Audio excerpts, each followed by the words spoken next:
In a ceremony at Fort Indiantown Gap, the Pennsylvania National Guard bid farewell to the UH-1, better known as the Huey. April 21st marked the last day that Hueys will grace the skies over Fort Indiantown Gap. That very familiar sound that we always like is going to be going away. For me personally, there's no greater sound than the whine of the UH-1 turbine as it starts up in the calm morning air. No doubt, members of the communities surrounding Fort Indiantown Gap will recognize the sound as well. For over 30 years, the Huey has been the workhorse of the PA National Guard.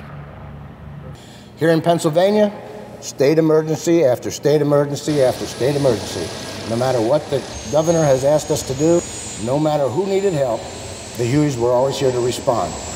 We have a great new lineup of aircraft out there, and they can do quite a bit more, but the Huey could do probably 90% of what these modern aircraft can do.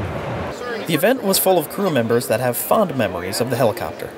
It made you feel great, and from then on, like anybody else here, the first flight in a Huey, you're hooked. I loved it. I still love it. It's an ancient aircraft like me, and I have something near and dear to my heart with the UH-1. An inexpensive alternative to the Black Hawk, Hueys continue to be in use around the world.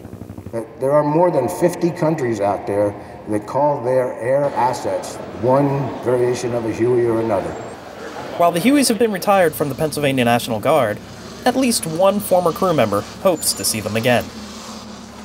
And it's my desire that when I take my last breath on Earth, I ascend to heaven in the jump seat of a UH-1. Say goodbye to these old girls.